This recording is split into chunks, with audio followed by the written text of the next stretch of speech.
Hello, friends.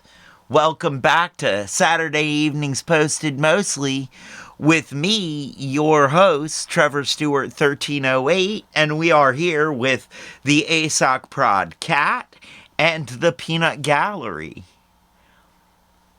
Hello. And today's show is chaos. It is absolute chaos. But before we get started, let's do today's ad read. Today's pre-roll. Well, today is breakfast with the Kush gang, of course. And we have a bottle of Kush juice, a bottle of drip, and a couple of Kush snacks. A special new one that they are trying out, cookies and cream, where he crumbled up the Oreos after he got the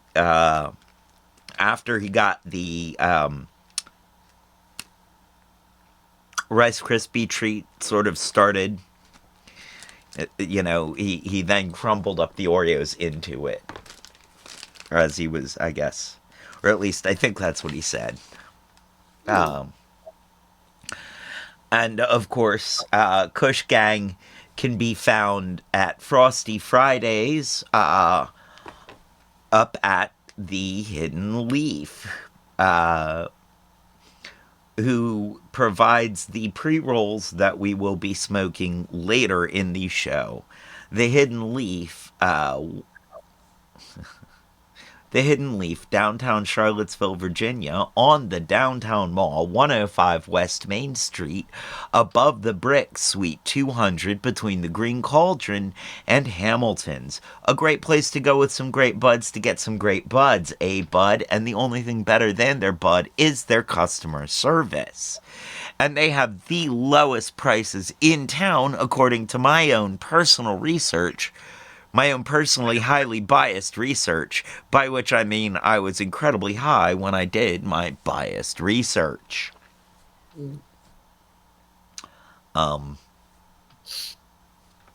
Don't forget to check the website for times and events. The website is thehiddenleafcville.com. That's thehiddenleafcville,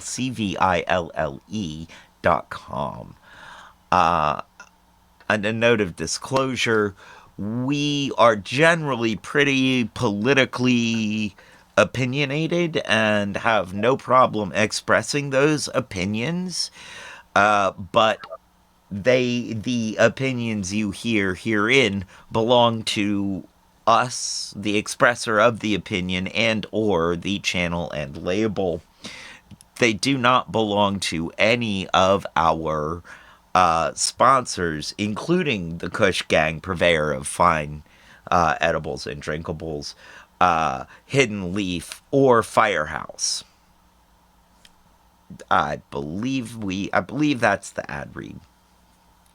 So, I think so. now that we've got that out the way,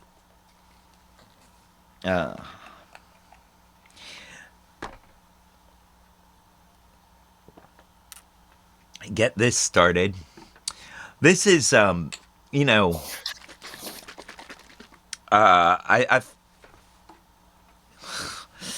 my life has gone through some big changes recently, right? Mm-hmm.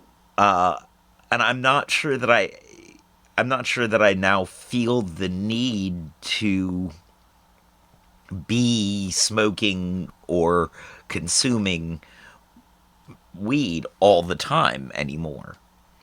However, I've made it such a part of my brand that I'm not sure I can stop either.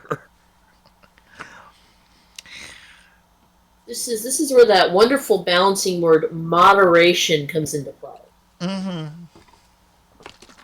Yeah, we'll see how that plays. Yes, we will. Well, that is your job. You are the moderator. I'm the host. I am not the moderator. I believe. I was talking to Cat. Oh, okay. See, I was gonna say, I believe Kat's the moderator. I mean, technically, you have several that are marked as mods, but yes. Yes. I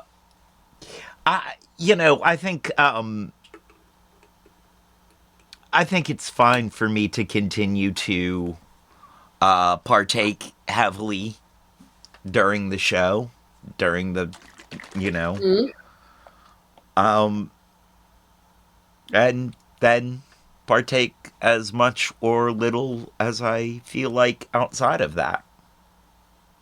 Pretty much. You know, um, the one worry is that by not keeping up my intake, my smoking, um, my tolerance might drop, and all of a sudden, Saturdays I might actually get like blasted. Like we might actually see a high Trevor. Well, see, that's where we just, Mm. you know, Mm. I magically go to the technical difficulties screen and we're done. And I did mean to say technical difficulties scream. Yeah, okay. Technical difficulties scream. Yes. I don't think I'm gonna Picture, ever be. picture, picture a network room, you know, like Yeah. from, and someone running across it screaming technical difficulties and slamming the red button to hit the drop the screen so you can see nothing and hear nothing. That sounds about right. Yes. I mean, although I really don't think I'll get. I don't think I can get that high that it's going to be that much of a worry. I don't think so, no. If you remember, like I spent I spent the last 5 years on acid, Right?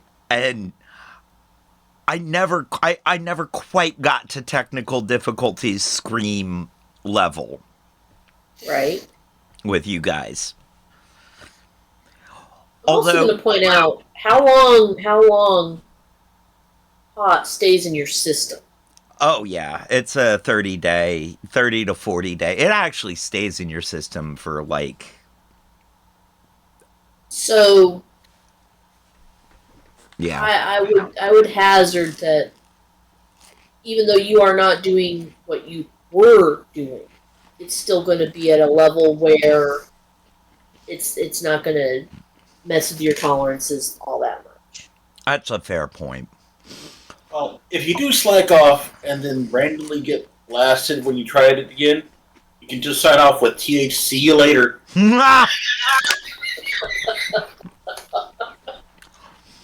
I'm not building that screen panel. I like You it. do that one. THC you later. You know what? I might have to add that to the to our closing screen. Like I said, I'm not building it. You can. That's free for anybody to use. So, this does bring up a question for you guys that I have. I'm curious about what it was like from your perspectives to watch me become increasingly unstable, to watch me get increasingly more crazy.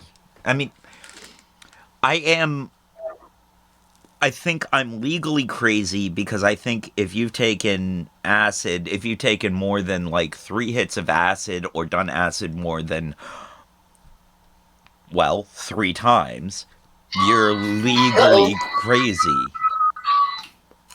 I think that's the. I can help you. But, you know, you guys watched. Well, I wasn't particularly stable when y'all first met me. I gotta remember that. I was heavy in my drinking at the time. Like, when you guys first met me, Mm-hmm. was at a gamer gathering, gamer get together. And I was drinking. I was drinking tincture, Mm-hmm. 100 proof weed. See, the thing is that I Eh, don't remember meeting you at the. If we're thinking of like you're talking about the picnic. mm-hmm. I don't remember meeting you at the picnic. For me, that day was filled with being hot, being uncomfortable around so many other people, and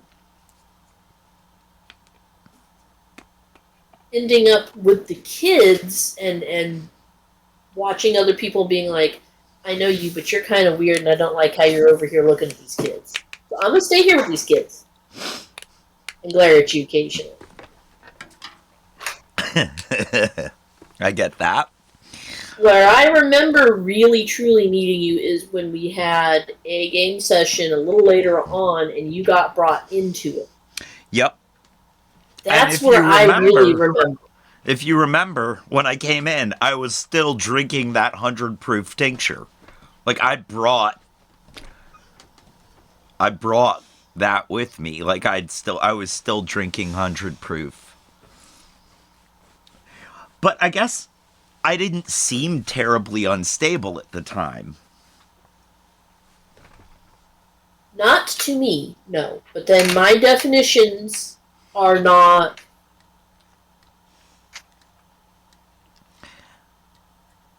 My definitions of unstable do not necessarily fit with the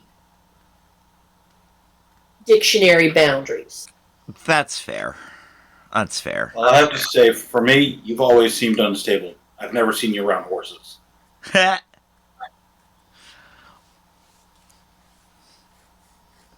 Good one.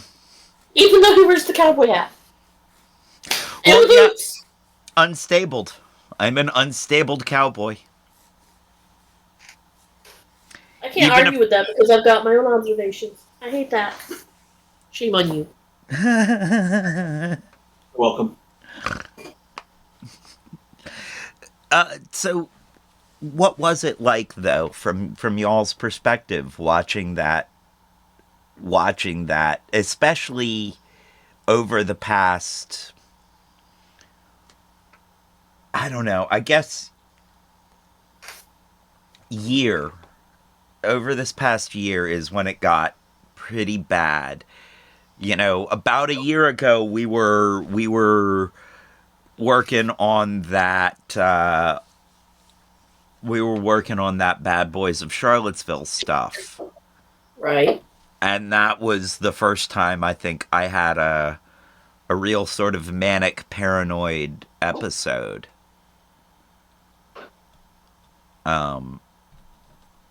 And then it just kind of, I got a little more stable there for a little while, but then it just kind of continued to go off the rails to the point where I was, you know, I was that crazy guy with the sandwich board. The end is nigh. Repent. You know? Right? You want to answer first? What did Bill have to do with the end? That's the end of the loaf because you have no more money.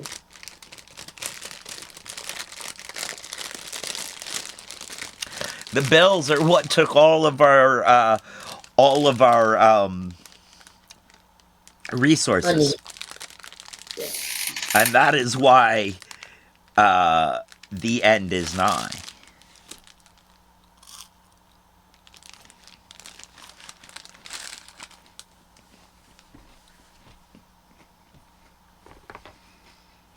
So, honestly, the real breaking point the past couple of weeks, right around Father's Day, that's when I actually noticed anything. Because you were not even attempting to be cheerful. And I wanted to be there for you. I had no idea what the triggering point was, but I did not want to ask for fear of making it worse. Thank you. Thank you. That is very. I really appreciate. I really appreciate both of those things. You know, it's one of those like if you don't know what you're doing, don't go blundering into somebody else's mental health problems. But you were there for me. You've been there for me. You guys both have been here for me, and I appreciate that. And obviously, the trigger has been my father, my family. You know, my that that has been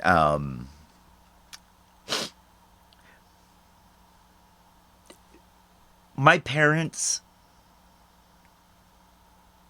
made the mistake of having a child when one of them didn't want one and the other one wasn't ready. And every decision they've made since then has compounded it. Has made it worse. They've the one thing so far that I can point at and say that they did right and deserve credit for is they taught me real, true American history without flinching away from it, without suffering from white guilt, or without letting white guilt get in the way of the lesson. But everything else has been a compounding of mistakes. And I was upset. I am upset about it. You know, validly so. And my healing journey is going to include me mourning the entire life that I didn't have because I spent my life tied to their bad decisions.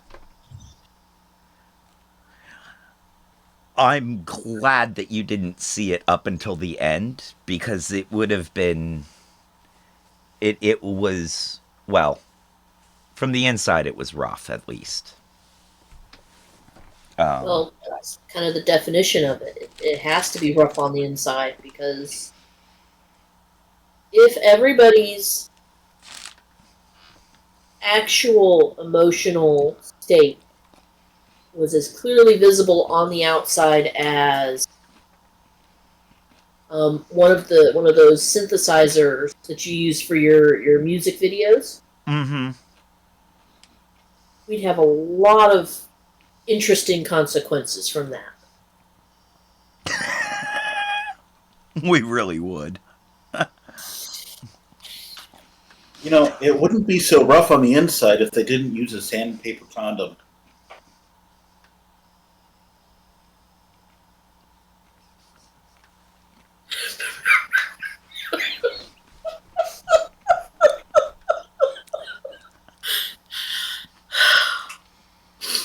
I love you, and I am sad I did not buy more pool noodles yesterday with which to beat you.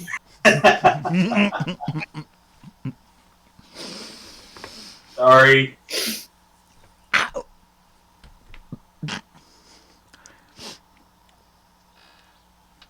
Oh, well, Kat, That's just rough no matter what direction you're going.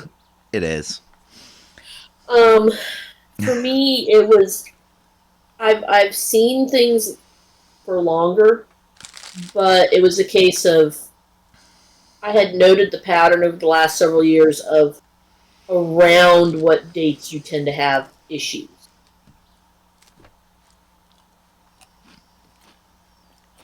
I didn't So, realize that I was having issues on a regular basis.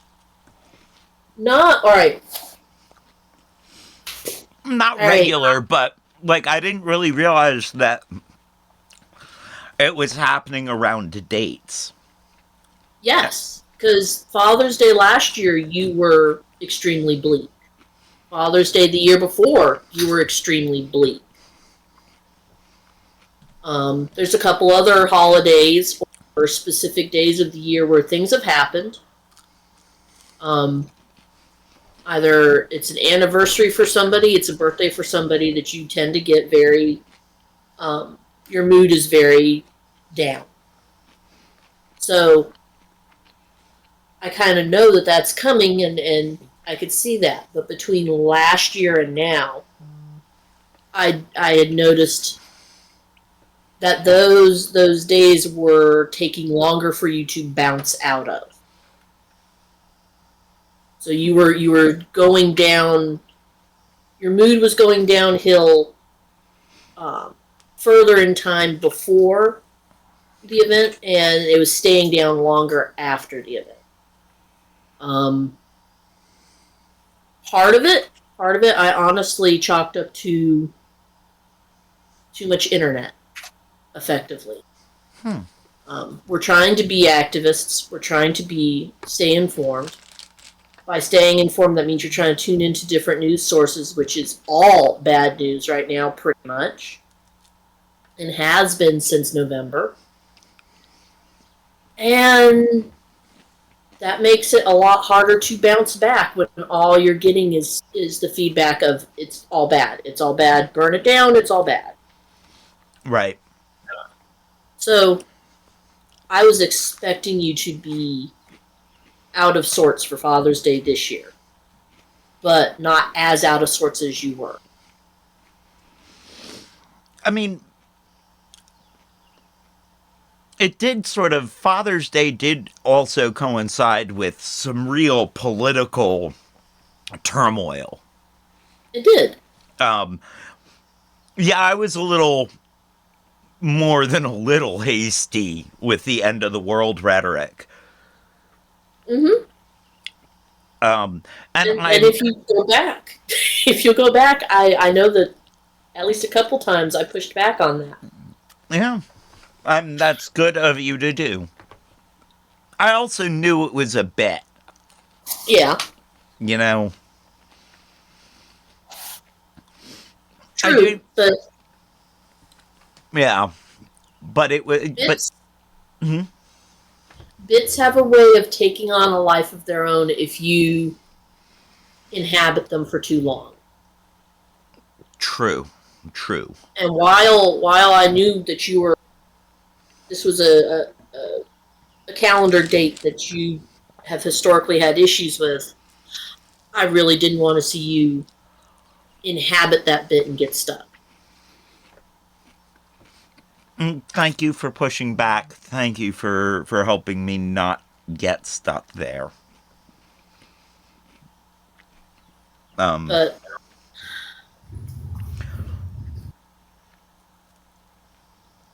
Yeah. so I've noticed some, but I've chalked up most of it, or a fair chunk of it, to just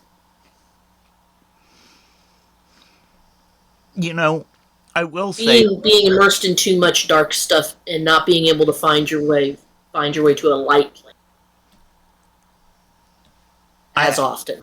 I get that. I get that. And I will say that some of it has been, being immersed in dark stuff. Not necessarily the news so much as immersing myself in other people's healing journeys. Mm-hmm. Having to go through the education to get the language and the perspective to go on my own healing journey it's really rough because you're watching a lot of other people go through very painful stuff. Mm-hmm. And at that whole time, going, oh my God, this is my life too. So, I mean, yeah, it was. And yes, the news, the awful news has been difficult. But I think a lot of what it was gaining a better understanding of what had been wrong without having done anything to fix it. Mm-hmm. And that's sort of on me, I guess. There was catharsis in there that I wasn't getting because I wasn't telling my father how awful a person he was. I was just letting him get away with it. And I think that's when I realized that I needed to say something out loud for my own sanity was the turning point for me, I think. Has been the turning point for me. So to bring this around to good news, Yes. I'm doing a lot better. Yes. I'm almost completely rehydrated.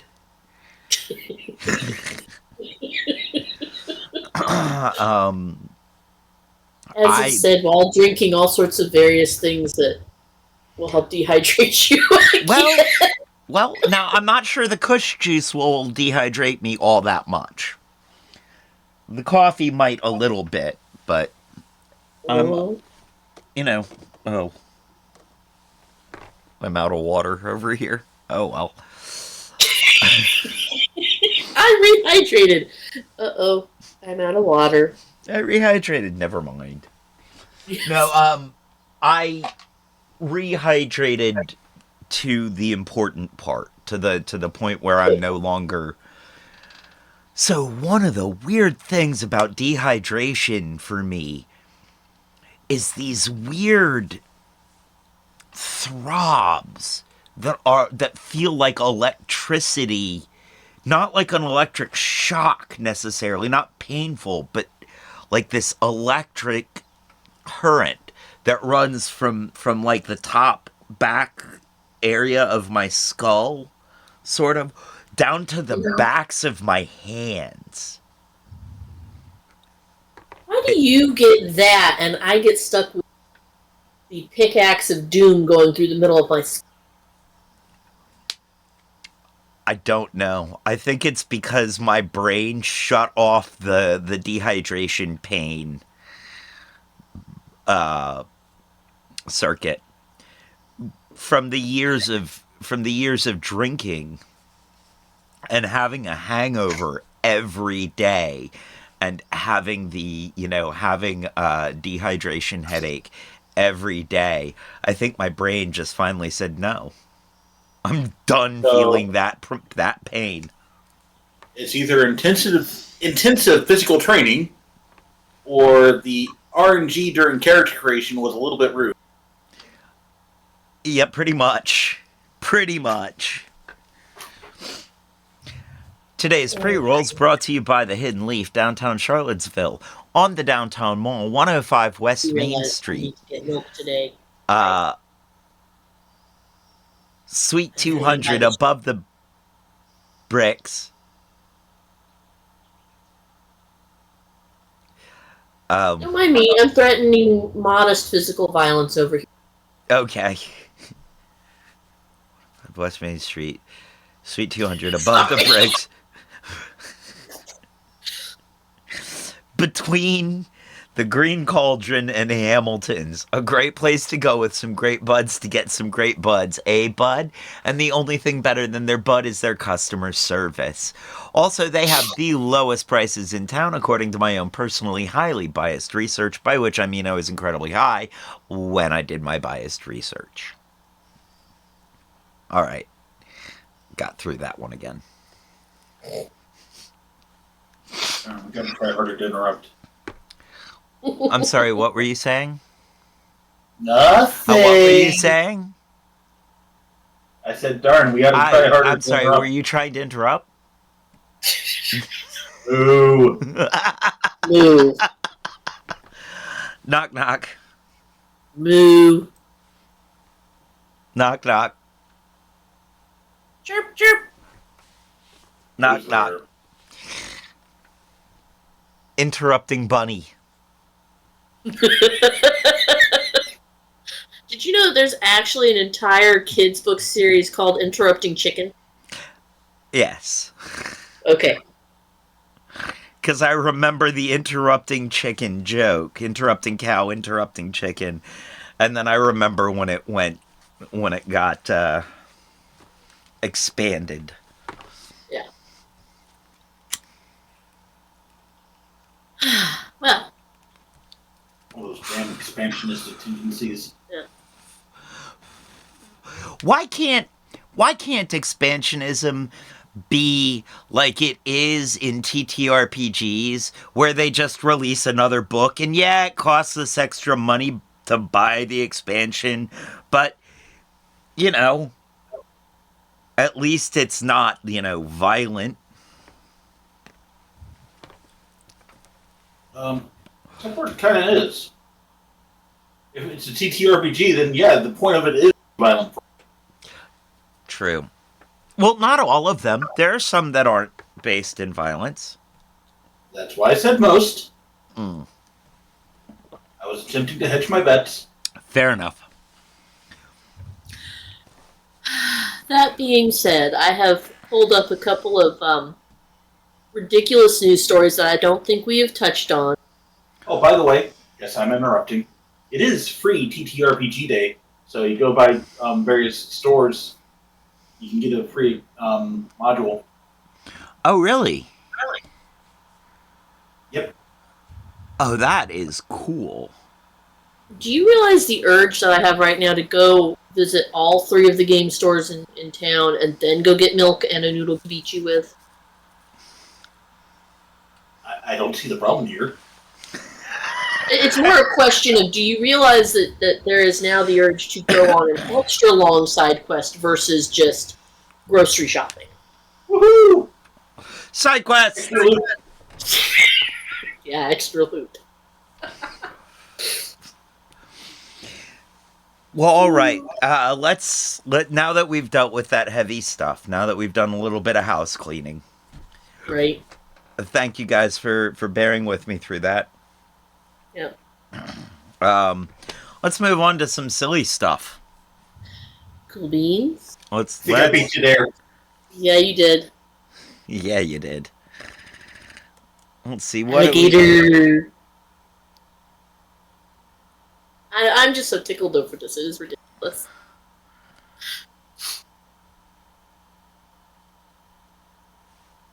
All right. Now.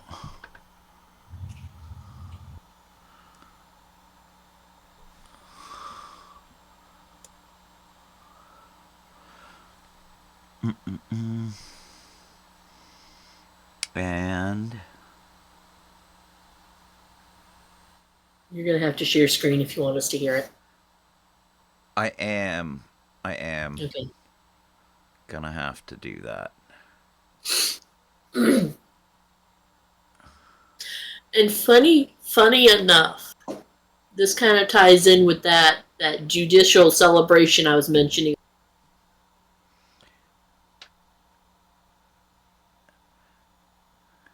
Yeah. One of the law tubers that I watch, fully booked for weeks and weeks ahead. one of the main ones I watch, he's based in Canada. Okay. And his best friend is actually based in Fairfax. Okay. And last week or so, they were doing their regular Friday stream where they were covering things that had happened court-wise across the country. And he was talking about how, they just finished doing some stuff with the law office and changing stuff here in Fairfax. And there was a day where they had to warn people that were going out to their cars to be careful because there was a bear in the neighborhood. And he shared a picture someone had taken that this was not your normal smaller bear. This was taller than the mailbox at the shoulder bear. I mean, that's not that big or that exceptionally bizarre for the area. Yeah. For here. But for Northern Virginia, where it's more townhouses than actual yards to play in, it caused a bit of a stir. I bet it did. Yeah. So it's like literally a couple days after he gets done sharing the story. We got a gator in yeah. See you later, gator, is what they went with. Yes. Oh man, why is there a gator in Virginia? That's the transported. This video we're about to show you out of Fairfax County. Yeah, there was a 6-foot gator caught wandering around a motel. Fox 5's Homa Bash is live off of Richmond Highway where this all Barely hear it. down. I got my sis. There we go. Huh? That was me, not him. Oh, okay. Hey guys, we're right here off Route 1 at the Travelers Motel. Somebody actually texted 911 saying they spotted a gator walking right outside of their room. And honestly, I can show you better than I can tell you. Take a look. Damn, that is an alligator. Scout 210 Alpha. Go ahead. Yeah, there is actually an alligator outside of the hotel. So that text to dispatch came in at 12:10 this morning. You can hear in that Fairfax police body cam video, officers who showed up could not believe their eyes. They estimated the gator was about 6 feet long, maybe 400 pounds. It did have its mouth bound shut, by the way. You can hear officers tell someone walking their dog to get inside. Animal Protection Police came on scene to help out, quickly reuniting the gator with its owner. Listen, these are not native to Virginia. Let's be clear here. Turns out the owners have had the alligator for a long time as a pet, and they were in the middle of trying to take it to a zoo, traveling from New York to North Carolina. Reactions here kind of run the gamut. It's America, anything can happen. I see a lot of stuff on Route 1, so that's not much. I see a lot of crazy stuff around here, but I never thought I'd see that. No, because animals can attack, even if they're the best behaved dog or cat, so that's a little bizarre. What do you think? I've seen bigger in Florida. Whoa! There you have it. Seems like Oh! I've seen bigger. In Florida. In Florida. Oh, God. My pride. Ow, my pride. Oh. Oh, my pride. Wow. Yeah. I've seen bigger in Florida. Ouch. like the gator was in the bed of a truck and maybe jumped out. The owner was not cited, but because of these exotic animal laws here in Virginia, they were all escorted safely out of the county. No word, guys, if they had a late checkout scheduled. Boo. You gotta go home, but you gotta get the F out of here. See you later, alligator. Yeah. The puns were great. I'm glad you clarified on the mouth being taped shut of the alligator, because in that body cam footage, the person walking next to the gator is like just having a regular day there. Very chill. Yeah, too much. I mean, I was definitely like, why, how, what, you are crazy, person. Like, I'm not afraid of much. I have very little fear left in me, but that, no. Nope. I mean, I guess with its mouth bound shut, much less scary. Yeah. You know, you can bind an alligator's mouth shut with dental floss. Yep. They Oh, don't the bite force, not in the opening. Right. Their mouths are strong in the other direction. Mm-hmm. I find that so bizarre. Which kind of explains in some of the videos where you will see alligators right up on the bank, and there's some critter sitting on their nose. It Right. makes sense. Because if they've got their head laying down on the ground, and this critter just decides to randomly sit on them, They can't open their mouth. depending on the weight of the critter, yeah. Of course, getting off of the gator's mouth then becomes the challenge.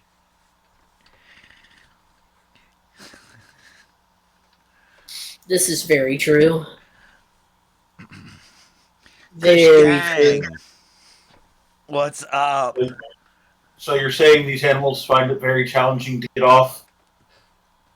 Yes, they do. I'm not touching that one. Oh man. So, Kingsways, Kush Gang. The cookies and cream one was amazing. Oh, it was amazingly delicious. That's a definite win on that one.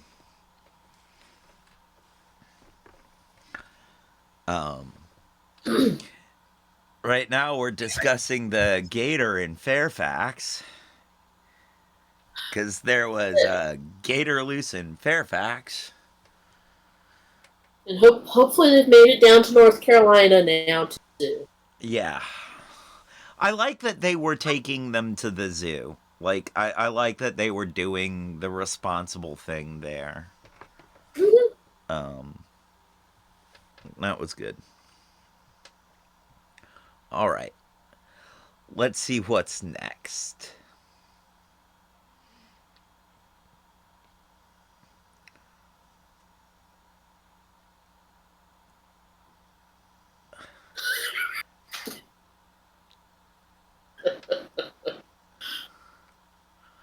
Not so hot pursuit of burglary suspect sees police cars chase tractor excavator at walking pace. Yeah. Oh, yeah.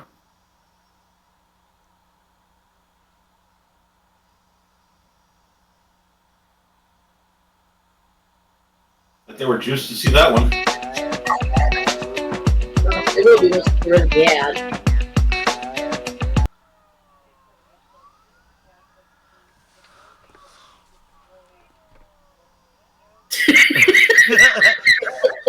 Oh God, I actually kind of feel bad for those cops because it's so hard to drive that slow. Like you almost just want to stop, let them get a bit ahead, speed up to them. Gee, why don't they pull in front and act as a roadblock? Right? What the? Well, actually, no. I know why. Because that thing could just run over them. Yes. What do you think I said in that tone of voice? Yeah. The chase reached speeds of 3 miles an hour. Okay, why?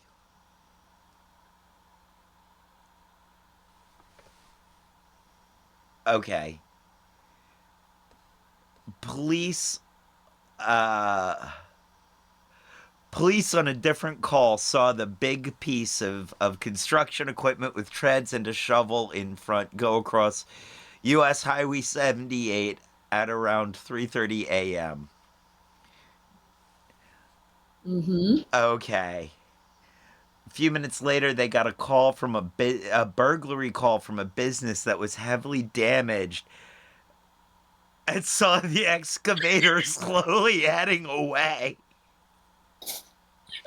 So they used this excavator to break into a business. Yeah. And they didn't ditch the excavator. excavator. I mean, well, it makes sense. You know how expensive. Maybe, but like,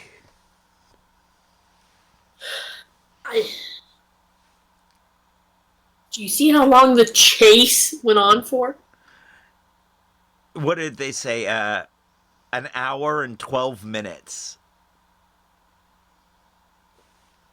Drove onto the Charleston County Fairgrounds property where it got stuck.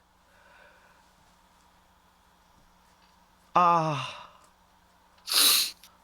then the guy he tried to run but was followed by a drone until a police dog and handler caught up. Oh, man. I read this, and being me, I was like, why? Why would you do that? If you needed to use the excavator to do damage to something, fine. But why drive it when you know how slow it is? Why wouldn't you have put it on a flatbed, backed your trailer up so that it could do what it was going to do, and then leave at a normal rate of speed in your truck and trailer so that you're just hauling equipment? Right. Because you've got to be at a job site somewhere else. Right. Why drive? I feel like it was because the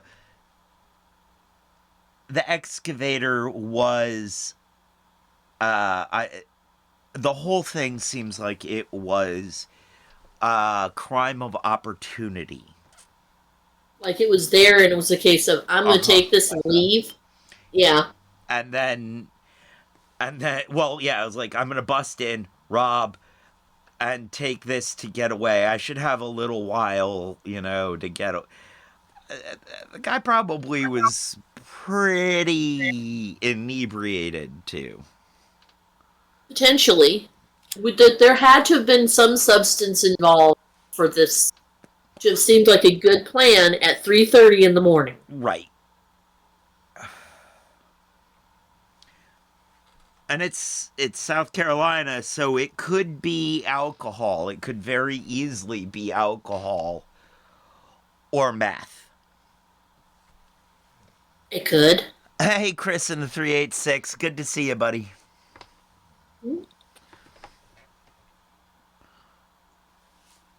Well, I don't know, Chris. Why would somebody not ditch the excavator in their getaway? Because they were under the mistaken impression that it was going to be faster. Because they kept on hearing saying, "See you later, excavator." That's just rude. That one, that punchline is left over from the first story. Still fits. I mean, yeah, it does.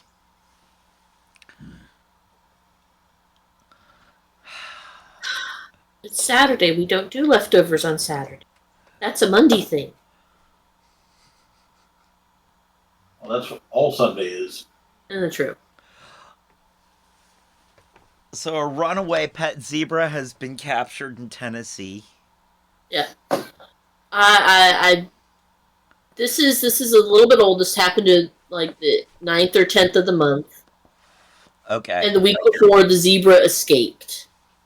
Okay. Do you remember about the end of last month, how one of the stories we covered was running up and down the interstate in Tennessee? Okay. Yeah, I do. He stayed escaped for a while. Wow. Didn't make it all the way to Madagascar. No, but he tried. Murfreesboro. Wow. And the picture shows exactly how they had to transport him because he was so busy trying to be a sneaky escape artist. You know what? Let's just go ahead and watch this. There's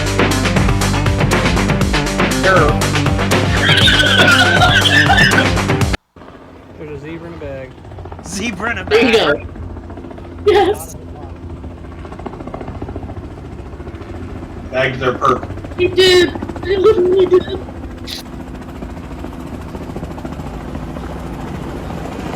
I better hope that zebra doesn't get too dizzy and throw up. Would that be a spinata?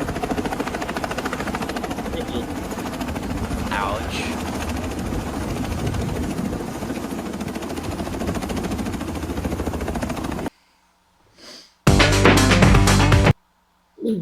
So yeah. Not only did they finally catch him, but in order to transport him and make sure he couldn't go nowhere, they stuck him in a bag under a helicopter. Jeez. Mr. Ed. Yeah. Yeah. What were you doing with Mr. that helicopter, Wilbur? He's Wilbur. So, reports after the fact are that Mr. Husband finally made it to his intended home and is doing okay, but... Well, good. But apparently, a little bit like the alligator, Ed was being transported to a new home, and he got loose. I guess just goes to show you that you need to be aware when you're transporting your pets. Yes.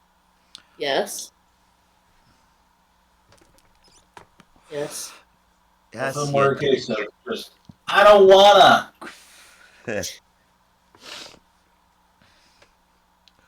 or much like a cat.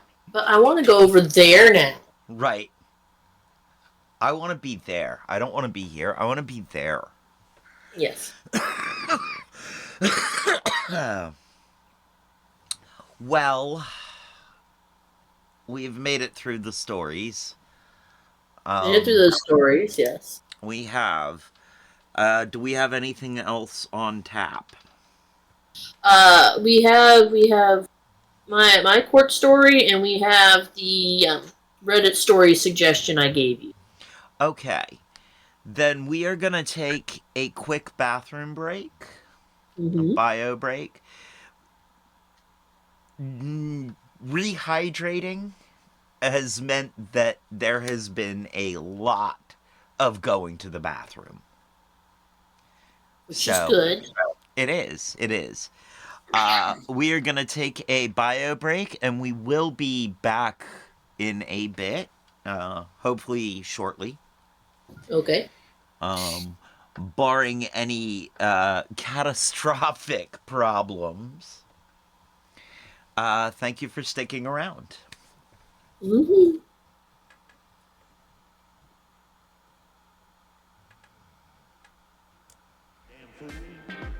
You oppose it just pastiche. See me, I'm the real thing. Get wrecked. Hot speak W like a tic tac. Snap your neck if you fly back like Rujaks.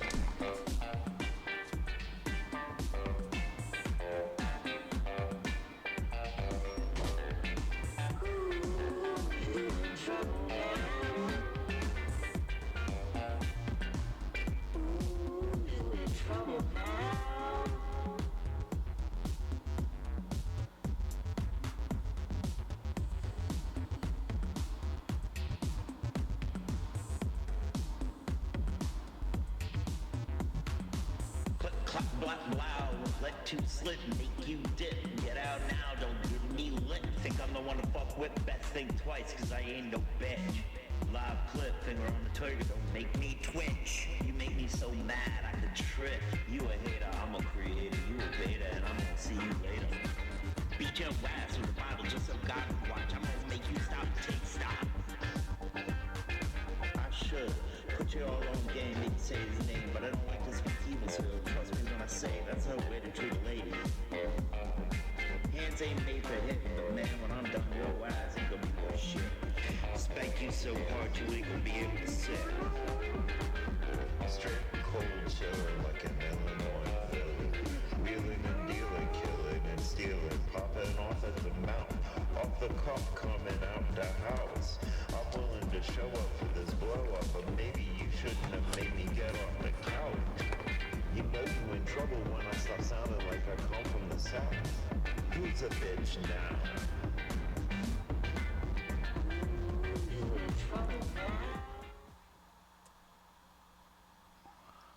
And we are back. Okie dokie. Yeah. On the upside, at least, it's quick. You know. Yes. It's not like it's not. Yeah. Never mind. I was about to give too much detail.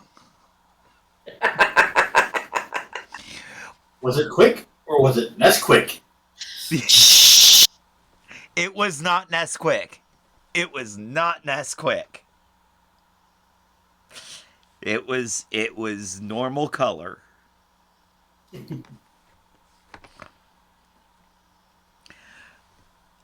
All right. So,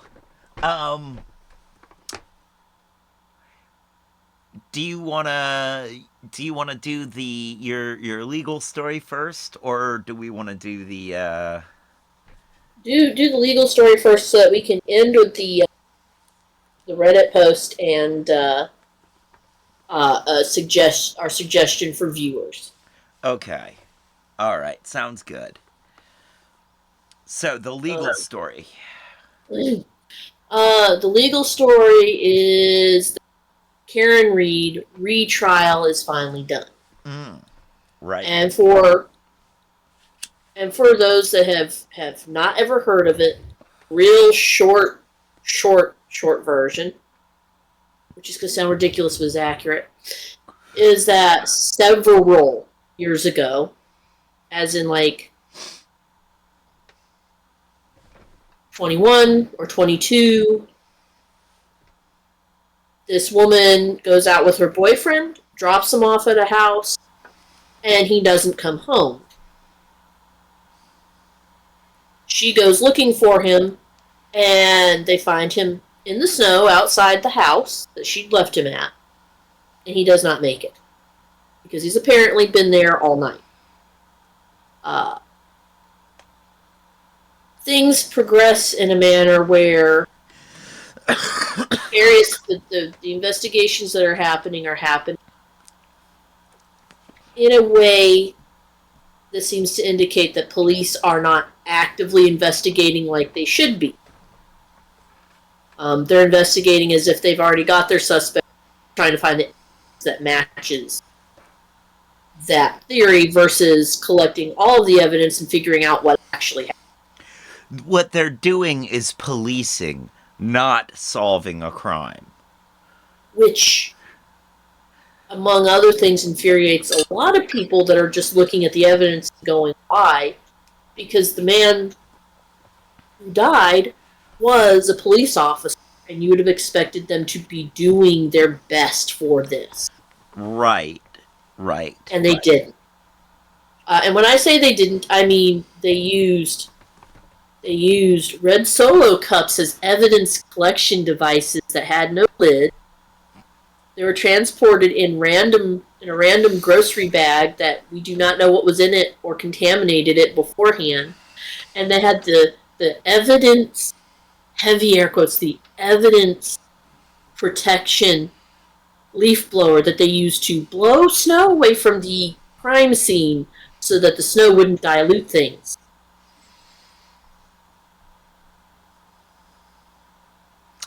That sounds like, huh? What? Yeah. Huh?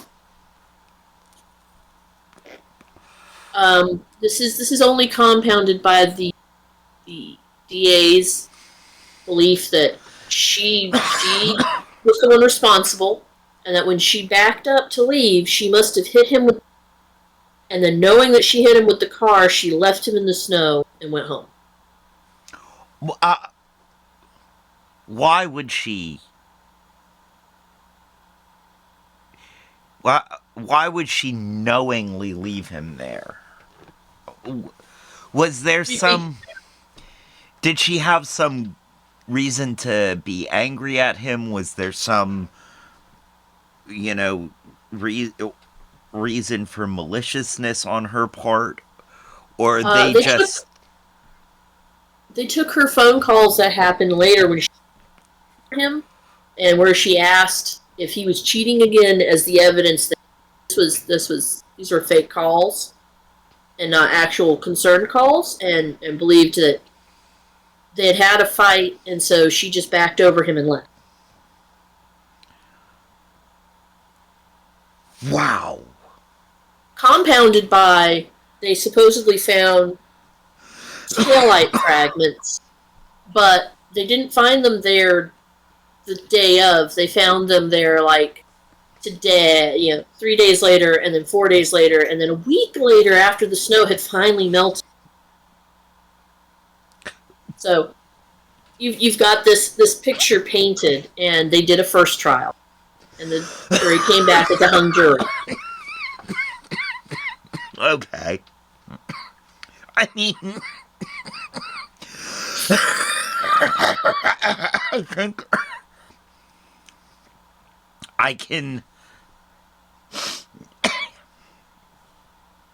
I can see where an overzealous DA with a lot of pressure on them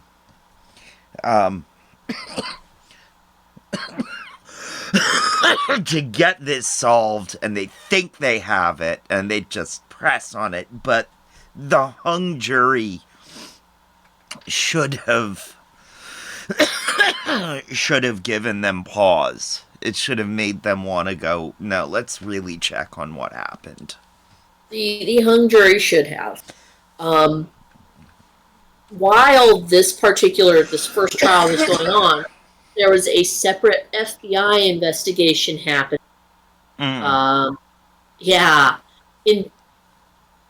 We do not know all of the details of that. We know that it is supposedly mostly concluded now.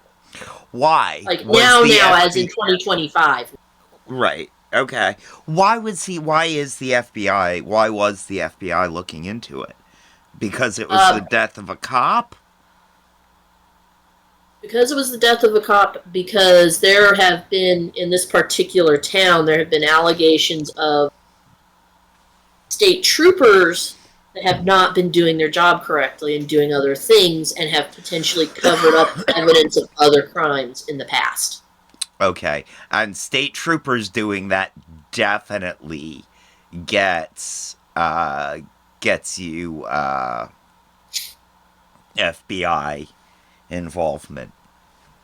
So part of that FBI investigation is that they heard their supposed theory of what happened, and they hired their own accident reconstruction people that had nothing to do with the DA's office, had nothing to do with this woman's defense team.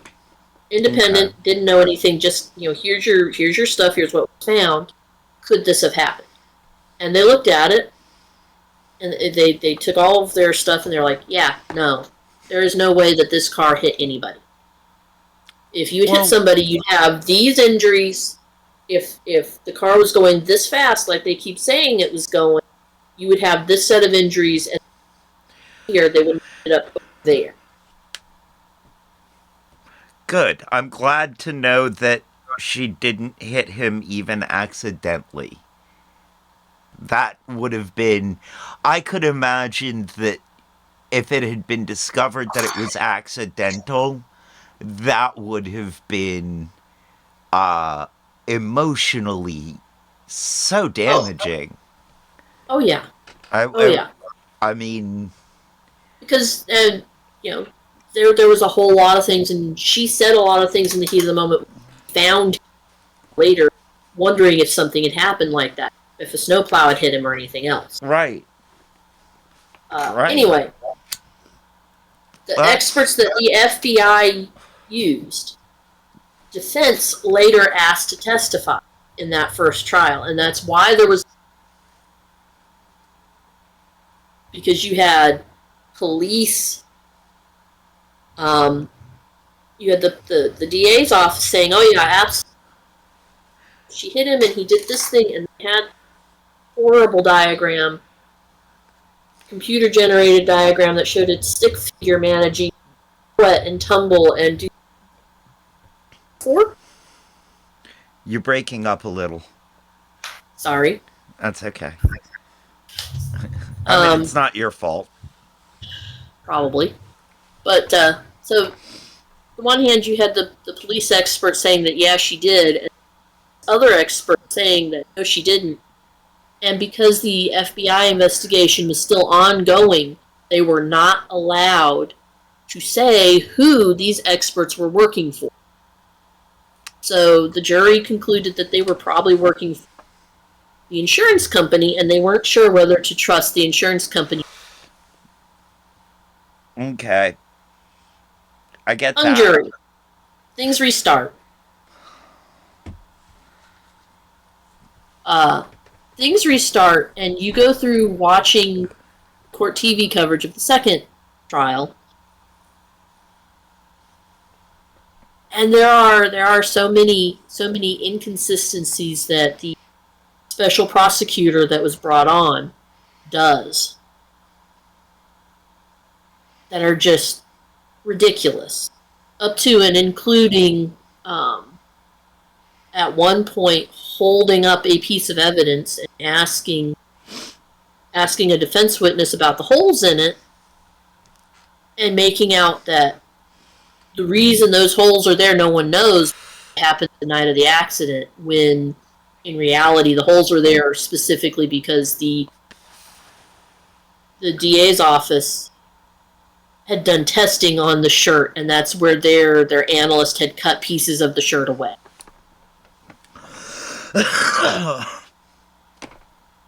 Wow. You are correct. In the first trial, they made a big deal over how it was snowing so bad and you couldn't see anything, and it was horse blizzard. And when they actually got a weather expert in for the second trial to talk about this, his words were that the snow was about deep enough to track a cat in. Deep enough to track a cat. He could not give an actual measurement of how. That's about a half an inch, right? No. It was a dusting, basically. Yeah. He could not give it an actual measurement for how deep a dusting was. He went with it was deep enough you could track a cat.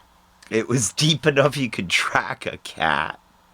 So then it would have been really hard for her to accidentally hit him. Right. Or for her to think that running him over and leaving him in the snow like a The Shining, you know. It also would have been, not nearly deep enough to hide him from anybody in the house that he was supposed to be visiting, or anybody coming and going, or the snowplow driver that's going up and down the road. Right. Like. So there were a whole lot of things that were not investigated. Yeah. And were not investigated correctly at the time of. So second trial hits. Second trial, you've got the DA being shady. Right. They're presenting either evidence in ways that is leading to the conclusion of mishandling by defense experts, or they're flat out not providing the evidence until the day of, or my personal favorite, after the trial had already started and been running, they introduced quote-unquote new evidence by their expert, who had supposedly thought up stuff all on his own. Yeah. That's not how trials work. It worked this time, and the judge let it happen. And it was the same judge between trial 1 and trial 2. I can sort of see why it was the same judge, because there was no reason outside of the fact that everything was hinky, the reason that the trial didn't, the reason it was a hung jury was because, wasn't because mistrial sort of stuff happened, or, it was because the case was weak. Yeah. Yeah. So there was a lot of stuff going on that the average, that all they've ever actually had experience with court-wise is like Perry Mason, Law and Order, and Matlock. Even at that point, you're looking at it going, they're not allowed to do. They're Right. really not allowed to do that. And Right. the judge let the DA do it over and over and over again. Trying to run roughshod over the defense. Yeah. Right. I believe at one point it was noted that there were 49 objections in a row that were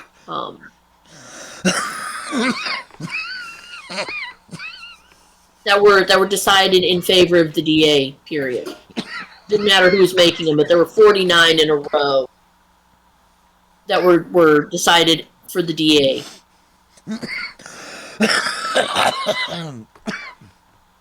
Thing is, this is the same justice system that we're supposed to have faith in to know and apply the law, especially around and involving dangerous policing tactics. Yes. So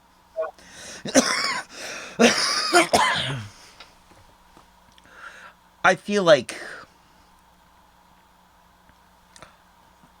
I'm not saying that we can't trust all judges. I don't think we're quite at AJAB. But I feel like the more of this kind of stuff that you hear about where judges don't act with the wisdom and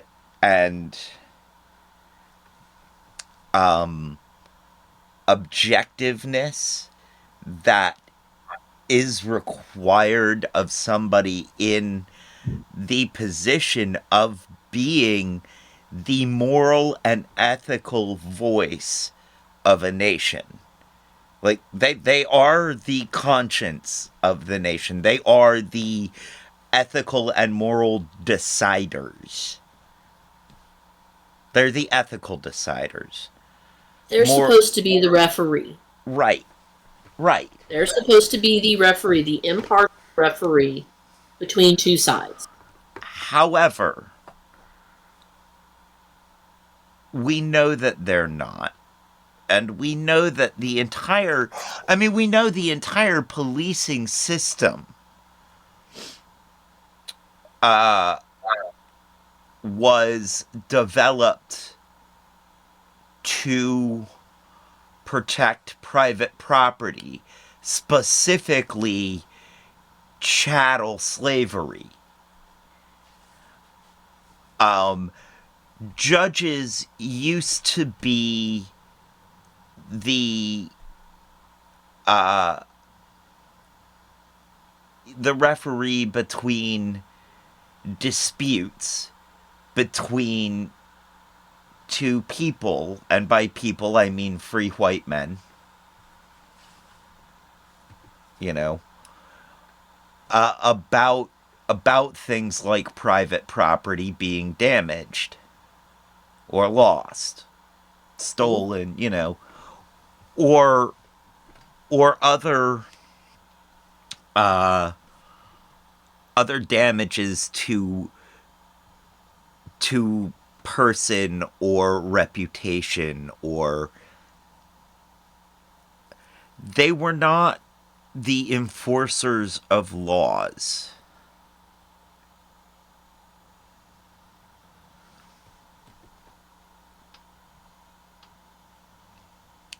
I don't quite know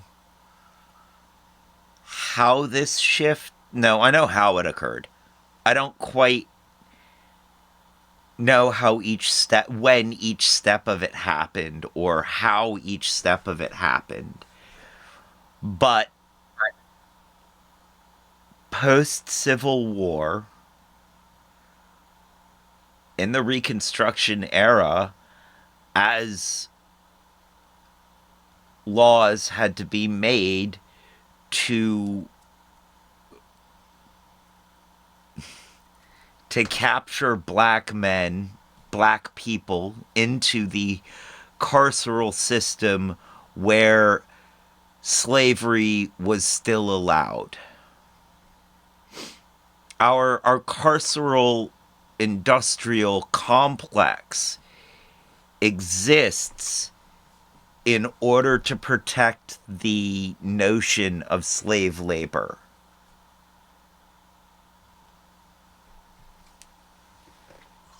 It does, except for anymore, they're not actually doing that either. I think we can expand what's currently happening to say yes, they are, because even while they're not using the bodies for labor, they are receiving payment for the bodies. These bodies represent money to them. All right. Maybe not money in the form of, like, work done, but do they really need work done? They're not, they're not really making anything. No. They clean up the side of the highway? Sometimes.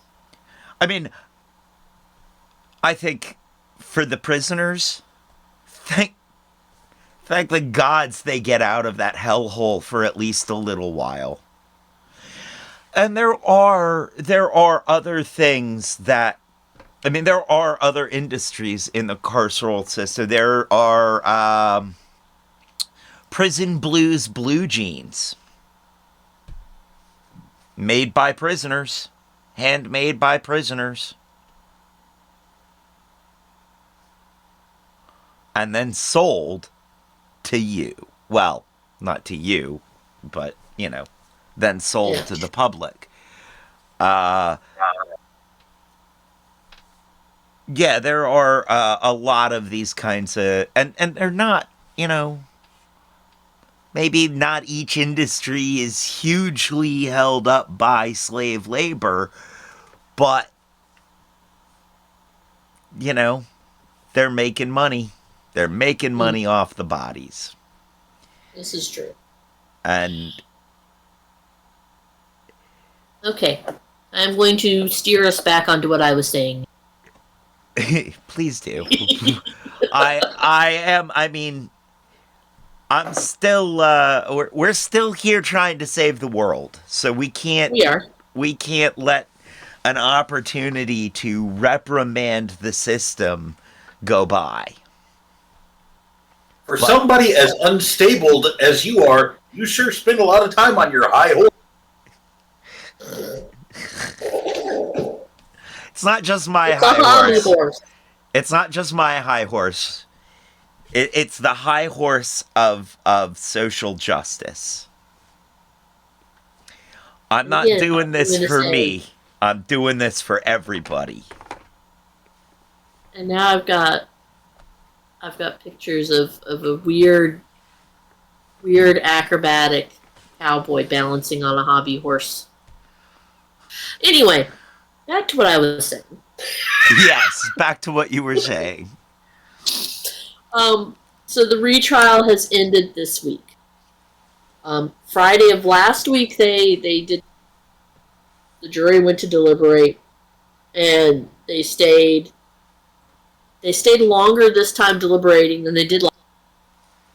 And when they came back with not guilty on pretty much every important charge that she was charged with.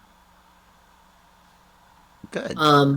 The only thing that they found her guilty of was operating a vehicle while under the influence. That's fair. Because they had been out at a bar, they had been drinking, and she had admitted to having had something to drink that night. Well, but did she have enough in her system to call it a DUI? Could they prove that she was drunk enough to call it a DUI? Honestly, no. No, they couldn't. They got a blood test several hours later. Right. That supposedly, if you did the math, would have shown that she had this huge amount in her system at the time of, except for one, they didn't get permission to get the blood test to do that. This was blood work done because she was being very hysterical at the scene. And they took her to the hospital along with the body so that she could be admitted for care because she was being very upset. Okay. Makes absolute sense why she'd be upset. I would be too. But they also have argued that this math that they did on her blood test isn't accurate because it doesn't allow for the different medications that she is currently on. And since you did not have a breathalyzer or anything else time of, or within a reasonable time of, you can't do that. But they let that go because the main things that she could have been facing were all dropped. Manslaughter, murder, all of that dropped. She was found not guilty on them. They don't have to worry about her again. Good. And then the DA actually did a decent thing, and when asked about sentencing for the next week, not only allowed it to happen right then and there, but suggested that they go with the usual first offense sentencing. Which, for where she is, basically she's on a year probation, and if she behaves in that year, it's expunged from her record. That's fair. That's fair.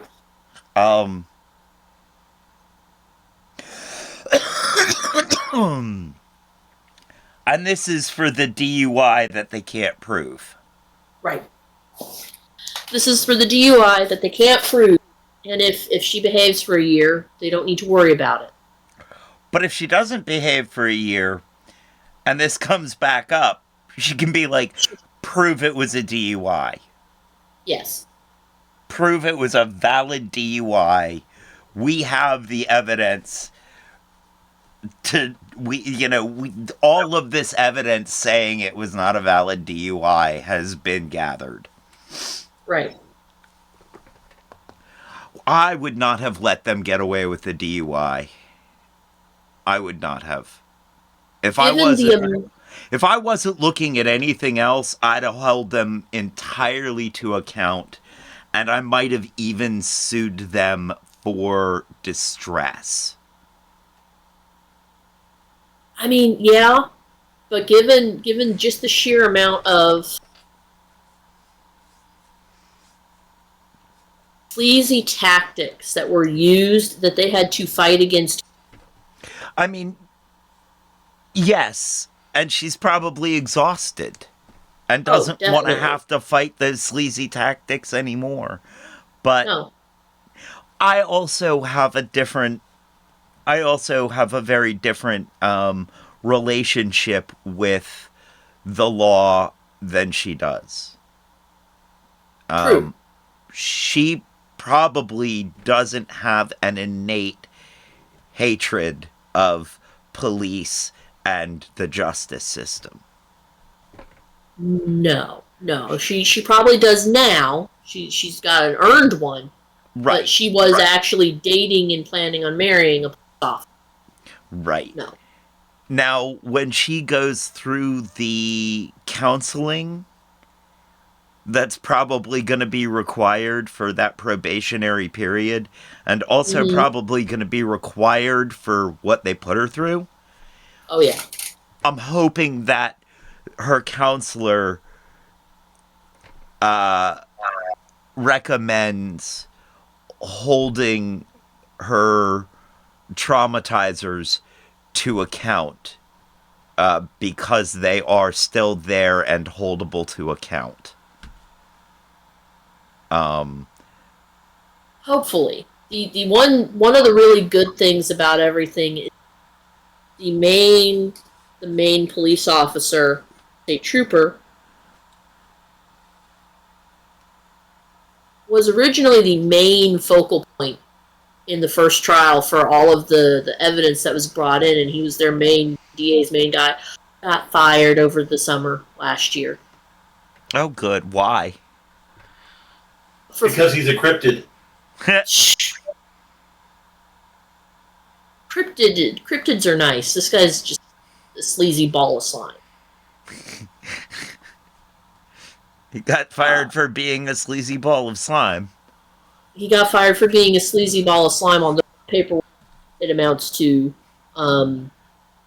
falsifying evidence.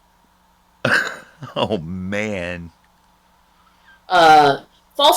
Falsifying evidence, and it was technically a sleazy ball of slime because there were a series of text messages between him, his commanding officer, and like two other officers that he was investigating, where he was making comments on going to the phone, and he said some really, really gnarly, nasty things. And he got fired for unprofessional conduct, specifically in that respect.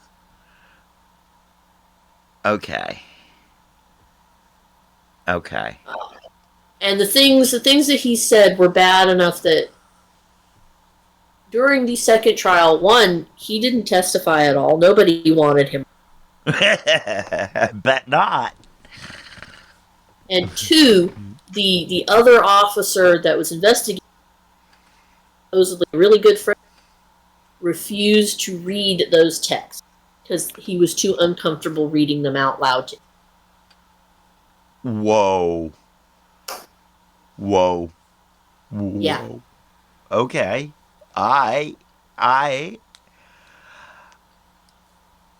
So the celebration part is that while you had these things going on, being sleazy and all, the jury was able to actually listen, and they were able to pick up on things, and they were able to be like, yeah, no. These people are true. It is quite obvious that despite what we were shown, this taillight that they say was in 47 million pieces was not broken at this time. We don't know how they got this. Right. Oh, wow. Well, I'm very glad that justice has mostly been served here. I would have liked to see much love to you, Jessamy Crystal. I would have liked to have seen the full justice served. You know, this DUI, she doesn't deserve it. That shouldn't happen. But it shouldn't. But out of all the things that were on that verdict form and the way they wrote it out, right. And I can very easily see a group of people getting together and talking and going, drinking and driving is, she should know better than to do that. She said she was drinking and then she. Yeah. I can see a group of people having that discussion. Yeah. We've been here. We spent a lot of time here. We really should at least make her not do that again. Right. Deserved or not, I can see that argument happen. But yeah, okay. And hopefully. I mean, I do have to remember that this was a verdict. This was a jury verdict, and exactly. While I do have my problems with jury, the idea of a jury verdict is a lot less reprehensible to me than the idea of a judgment from a judge. Yeah. And hopefully, whoever is in charge of branch will look at this and see all the press and do a judicial review. Hey, you are someone we need to talk to, and you're like, you can't do this anymore because it's really clear that you have formed relationships with this group of people in such a way that you can't be unbiased. Right.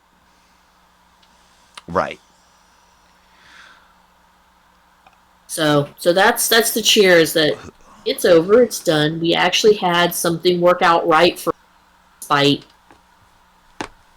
all the various other things that have been blowing up left and right.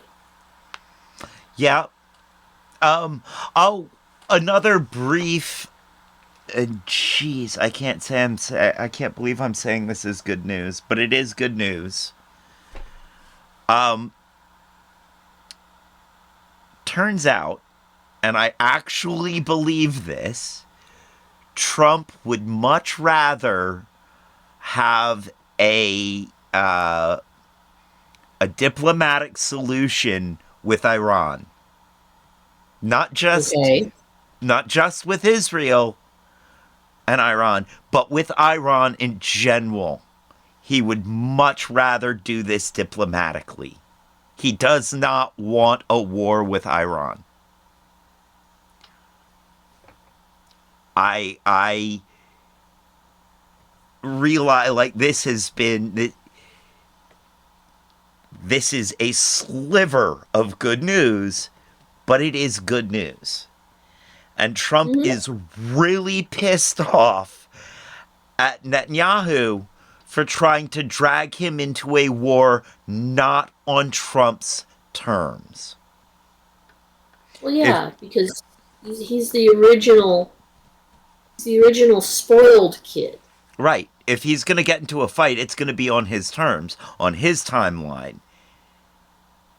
You know? Yeah. It's not on somebody else's. He does not like Netanyahu dictating especially when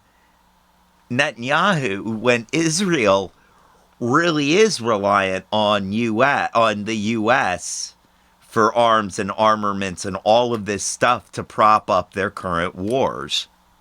Mm-hmm. Small victories, right? Small victories. There are small victories. The other not quite so small victory is that it seems like for the time being, has won 2 of their lawsuits. I missed the middle part of that.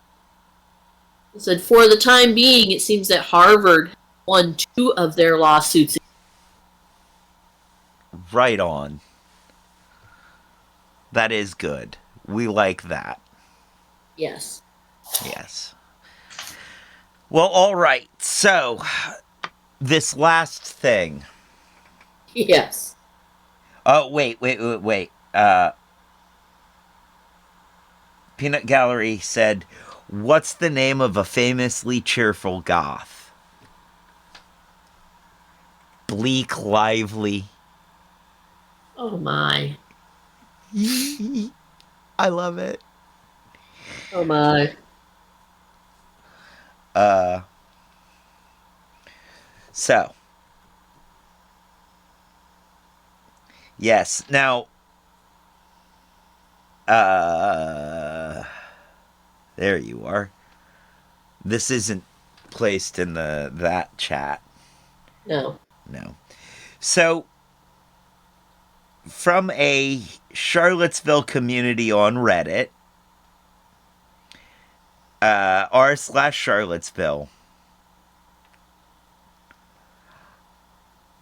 I asked ChatGPT to create a fake travel brochure roasting Charlottesville. Here is what it came up with. Now, this is AI generated. OP says it's AI generated. And we don't really do the AI generated stuff. Like, we're not wild about that. Mm-hmm.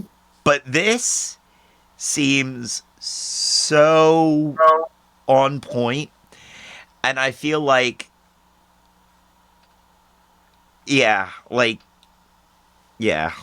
really on point.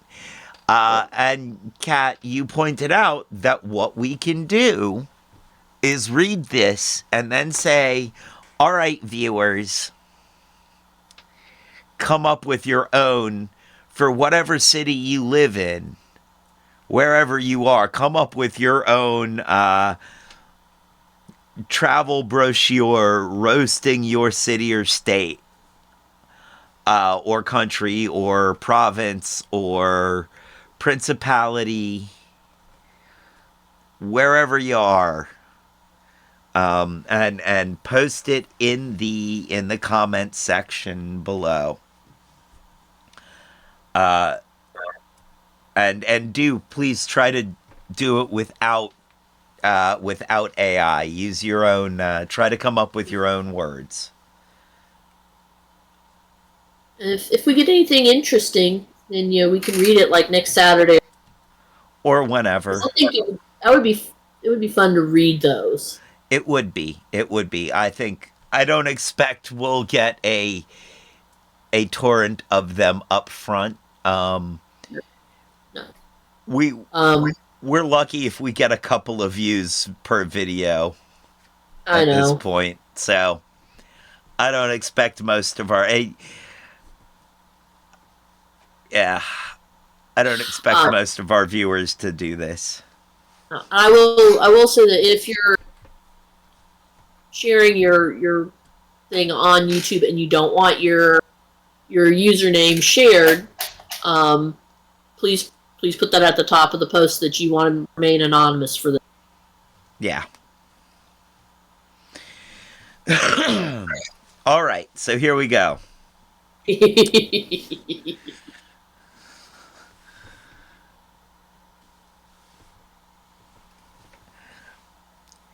Welcome to Charlottesville, Virginia, where history clings to us like humidity, and so does pretension.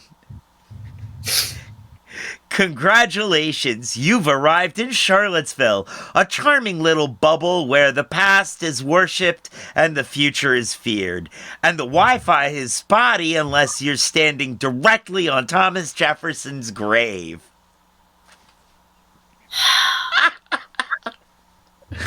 What to do? Monticello. Come marvel at the estate of a founding father who invented both democracy and the awkward dinner conversation about slavery. Enjoy the guided tour where history is slightly sanitized, and you leave wondering how many more Jefferson quotes the town can squeeze onto a tea towel. Yeah. The downtown mall. Experience a pedestrian paradise. If your paradise involves street performers who peaked in 2003, couples taking engagement photos next to a closed Panera, and exactly one guy loudly talking about microdosing to anybody who will listen. I feel so called out. It's kind of why I sent you this one originally. Was first it's just roasting Charles. The second was that's not necessarily true. I haven't seen that so much down there, but that's me. I'm that guy. I'm that guy. I am the guy who loudly talks about microdosing to anybody who will listen. And there's the corner. Oh my God. The corner. It's like Bourbon Street for people who just took the LSATs. Dive bars where the drinks are weak, the floors are sticky, and the conversation is somehow worse. If you're over 25, UVA students will look at you like you're a ghost that haunts unpaid internships. Vineyards and wineries. Because nothing says Southern charm like drinking warm Chardonnay on a folding chair while someone named Ashley misquotes Rumi and asks you if you've ever been to Asheville. Bonus points if a wedding party blocks the only restroom. Ouch. This is so painfully, honestly true. Getting around. Good luck. Charlottesville traffic combines the chaos of DC with the speed of molasses. Roundabouts are a test of faith, and don't even think about parking downtown unless you have the blood of a city councilman or a UVA donor. This is why I use the parking garage. They let me park there because I find parking. It is a cutthroat game for pirates, and I find parking. It would be piratical. Yes. Yar! I do want to point out, though, that,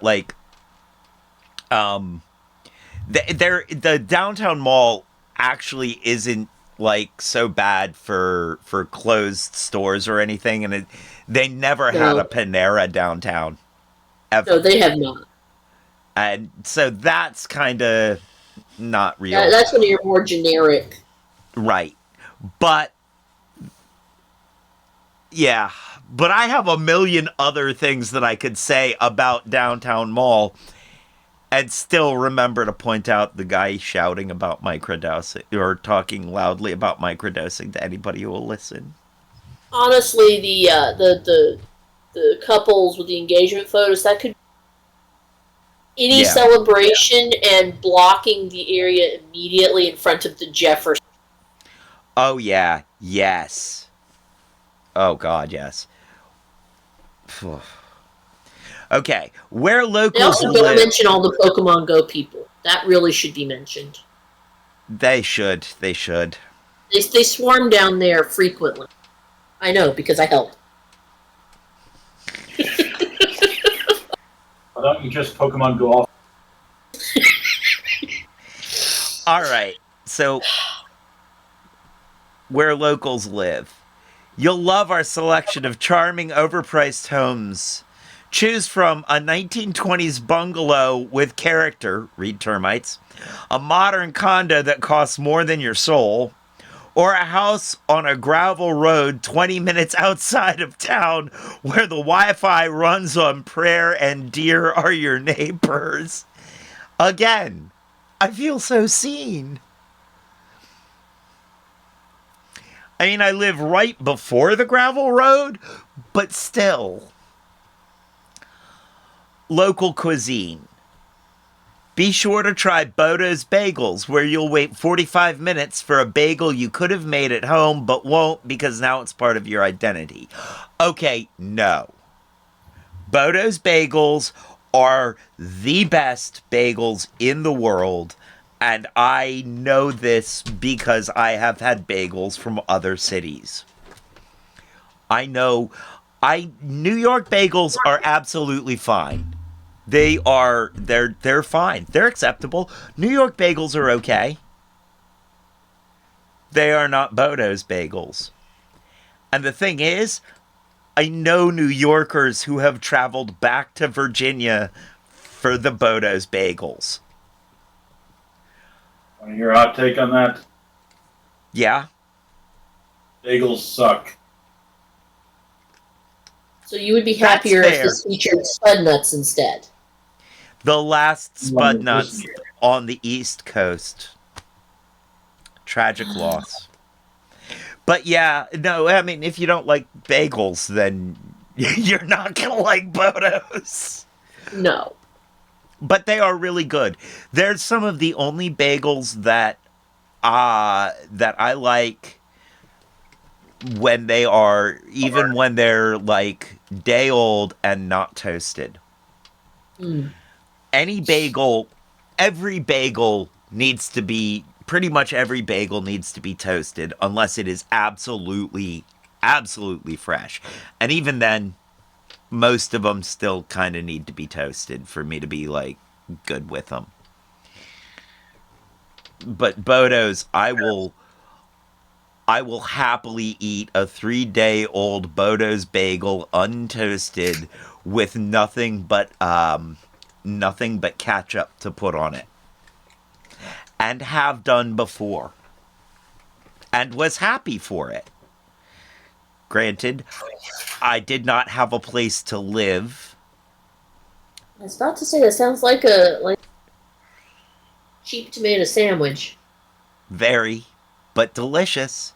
When you don't have food...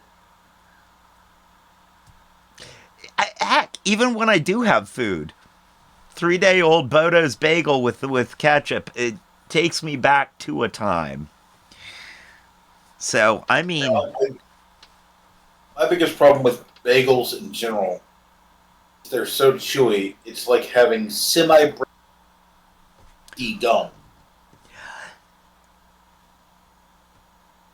I agree. I get you there. I feel you there. Bodo's to me don't. They're bread. They're not chewy bread. They're bread. That's why I like. That's why I like them. Well, keep going. I want you to get down to the weather. Okay. Okay, so next on the food is one of 300 restaurants serving new American food, aka kale, goat cheese, and disappointment. Yup. A pop-up vegan taco truck run by a guy who once read Siddhartha and never got over it. Yeah, okay. I mean, there's also a lot of really good food in Charlottesville. But also, yeah.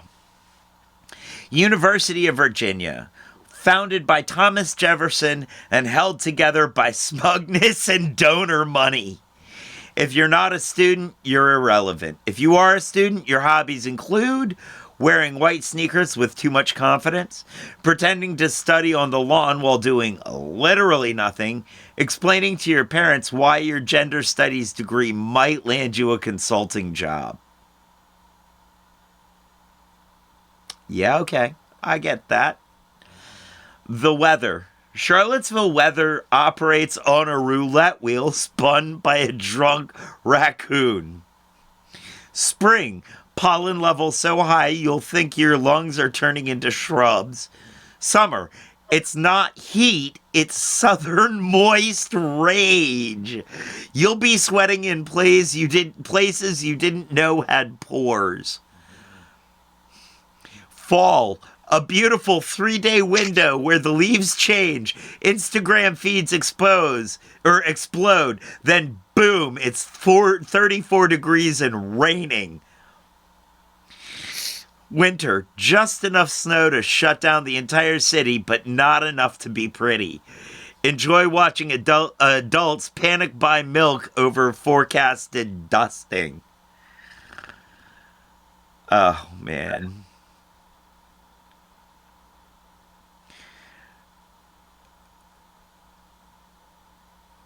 Okay. I know this is an AI. I know it's an AI prompt, but it feels man. It feels like reviews. I mean, yeah. The jobs. Thinking of relocating? Awesome. You can choose from a nonprofit job that pays in vibes and exposure, a teaching gig at UVA if you have 14 degrees and an ego to match, or starting your own kombucha startup because apparently that's a thing here. I mean, starting my own free press label. Dang close enough. Remote work is encouraged, mostly because it means you'll be too busy on Zoom to notice how much your rent went up since last Tuesday. Oh, God, yeah. Influencer spots. Charlottesville is an Instagram goldmine for the influencer who peaked in 2018. Carter Mountain Orchard. Come for the apples, stay for the 4-hour line to take the exact same photo as every other girl in a floppy hat. Ivy Road. Nothing screams quirky authenticity like filming a TikTok in front of a derelict gas station turned artisanal coffee hut. The Rotunda. Capture the essence of colonial regret and overpriced tuition in one majestic selfie. He said roast. Yup. I'm going to note your saying is not. Oh, no. Which one of mine? Local sayings you'll hear constantly. It's a little like Brooklyn down here. No, it's not. Stop it. And I mean it. Stop it. I've heard it a couple of times, but not. I've heard it's like New York. It's like Paris. It's like. It's not. It's Charlottesville. Stop trying to make it some other. The Village. Greenwich Village. Soho. We just love supporting local. Spoken while ordering a $19 acai bowl from the national chain disguised as a food truck. Right? I'm not from here, but I got here as fast as I could. Translation. I fled Northern Virginia traffic and now think I'm a pioneer.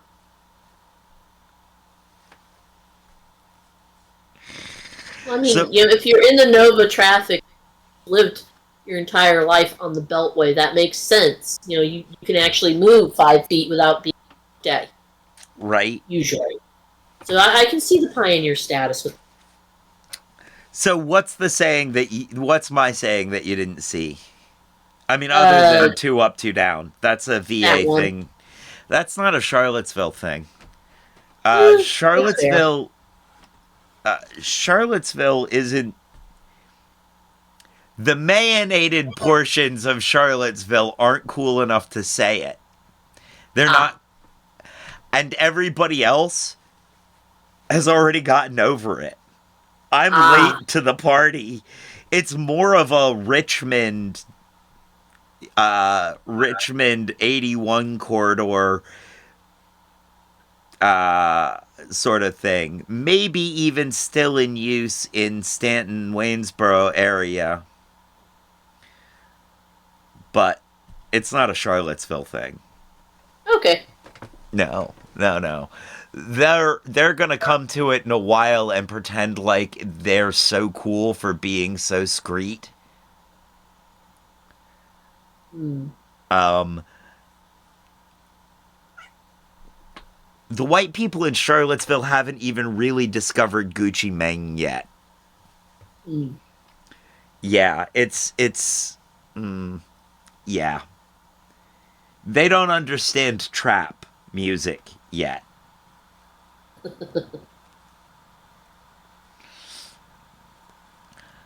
And they've defined, NPR understands trap music, by the way. NPR talked to Gucci Mane. NPR gets it. NPR knows Screet. Charlottesville doesn't yet. Not yet. And again, I mean the mayonnaised. The mayonnaised Charlottesvillians. The rest of that town... Prove your point. What the heck are you talking about?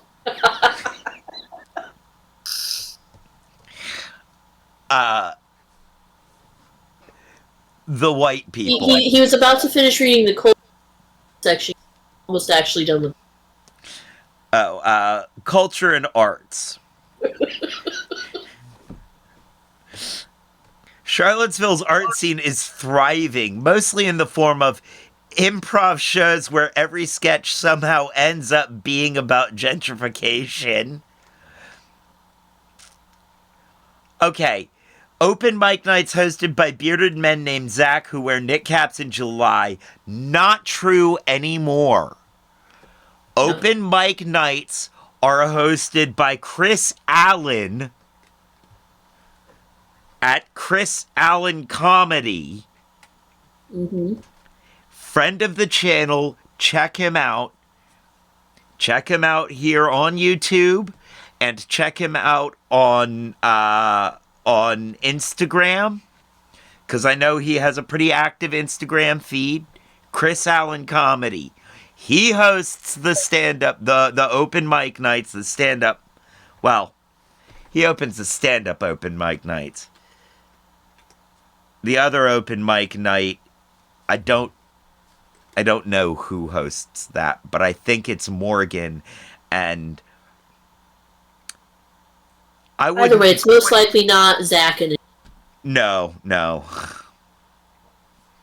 I just wanted people to understand, like, the Charlottesville stand-up comedy scene is actually a thing, and Chris Allen is doing an amazing job. Good. Oh. Great. Very good. So, indie film screenings attended by 6 people and 1 confused retiree who thought it was Downton Abbey.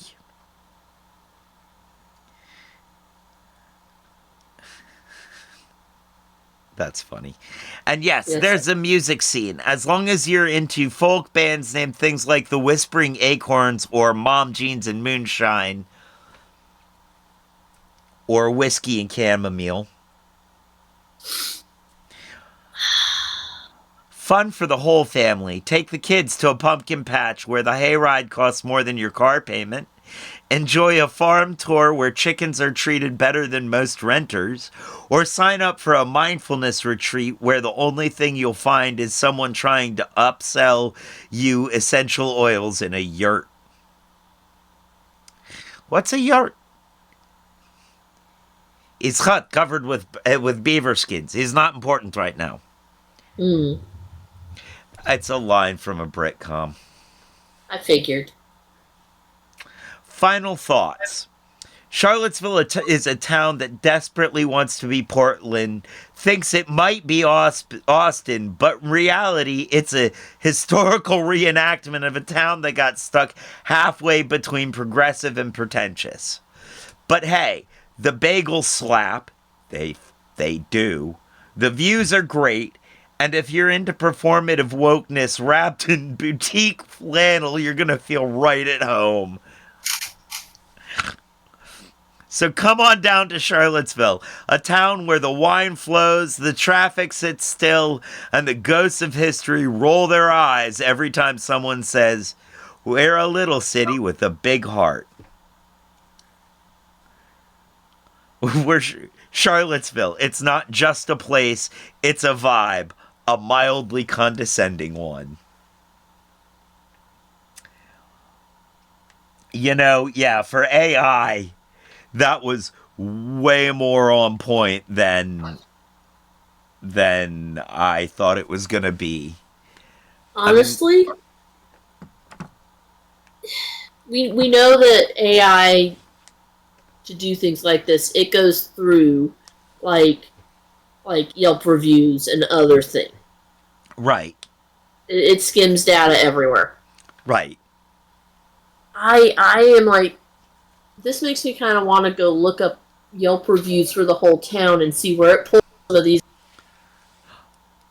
I'm really curious, yeah, as to what Yelp review came up with the guy talking loudly about microdosing.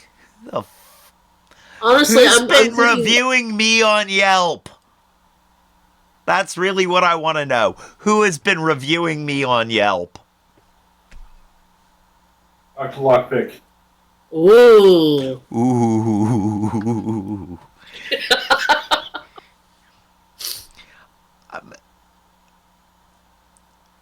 So yeah. Anyone that wants to take that as your writing, come up with your own human written Yeah. roast of your locality, whatever it may be. Yeah. And especially any of you people around Charlottesville who feel like they could do a better job. Yes. Because there were some things lacking in that. I could see where that was, Definitely. And they didn't bring up the husk of fascist scare mall. Yes. That should have been, that's something that could have been spoken about, should have been spoken about. Yeah. And just because we didn't say it earlier, that was written by user CV457. CV457. That prompt was given by, and that's what it came up with. Sorry, CVL457. That was written by AI. Written by AI, posted by CVL. Yes. Just so that everybody's credit is given correct. Yes. GPT? What? Yes, exactly. I still missed that. Was it the cat farted? Oh. Yes. I think that's the fact that in French, when you say chat GPT, it sounds like you're saying cat farted. Chat GPT. GPT. Chat GPT. Yeah. Right. Cat farts. Yes. Which, cat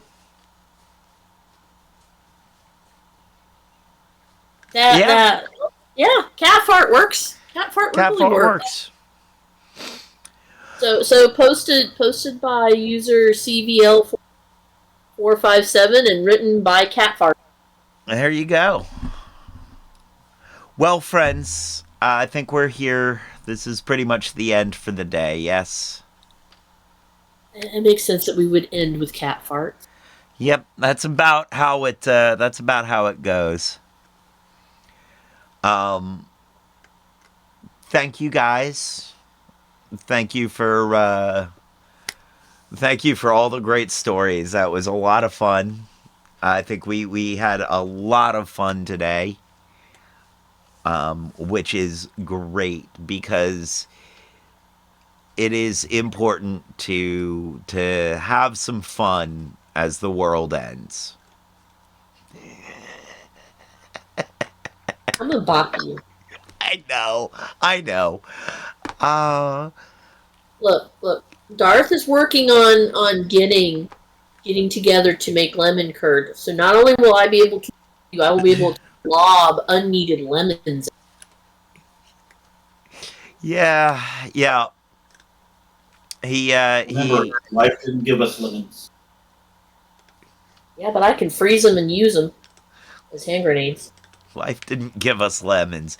We took the lemons. No. You're Life right. did not give us lemons. We made lemons. We did. They are not a naturally occurring. I thought oranges weren't naturally occurring. I thought, oh no, lemons aren't either. They're remade limes.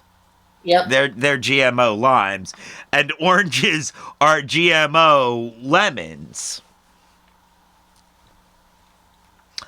No. The oranges were around a long time before I thought. I thought that it went lemon, lime, lemon, orange. Hang on. I thought grapefruits were around for a long time.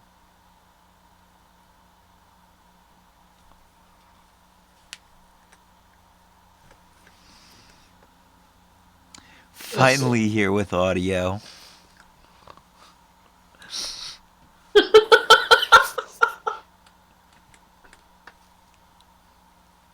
You just made that mistake? Crystal.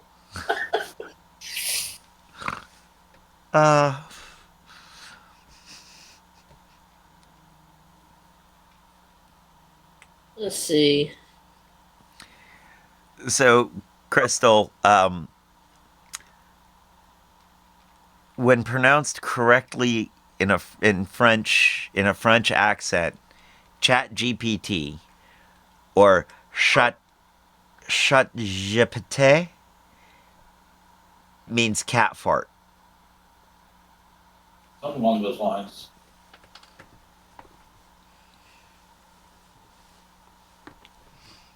So, what's the citrus? Lemons came after oranges because they came from things with limes and sour oranges. Okay.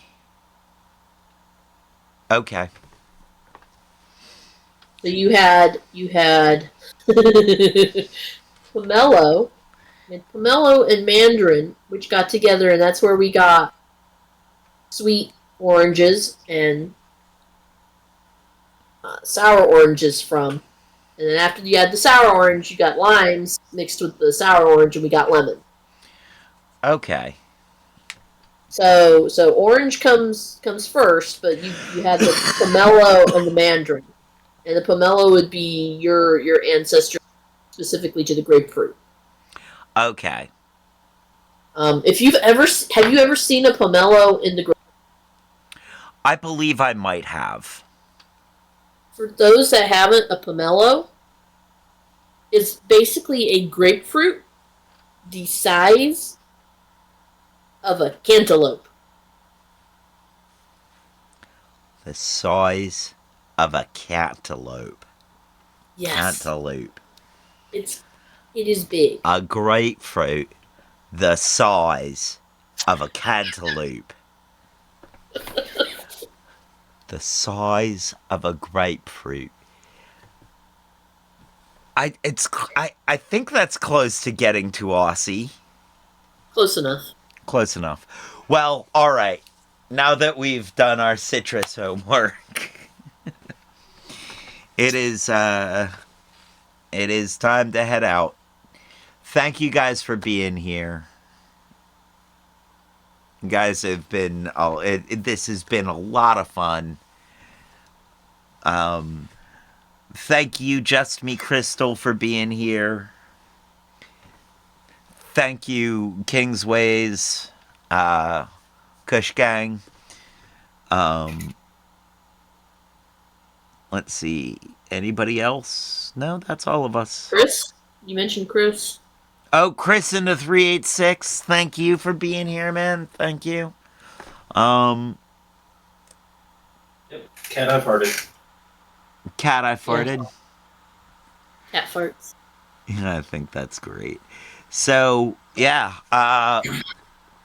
Stick around for the raid. And now is the time on the show when I say,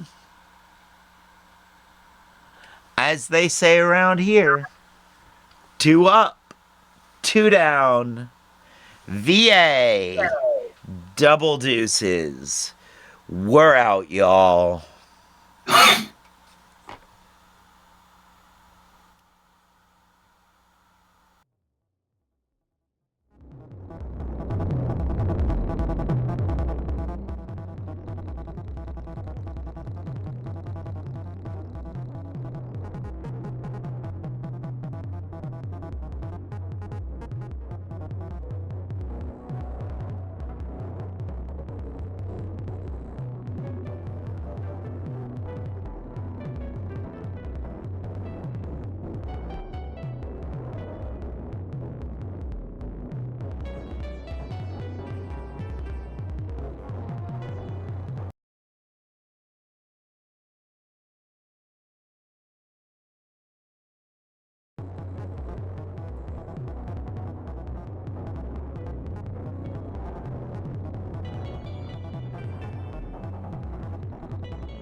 klassische Disco-Nummer.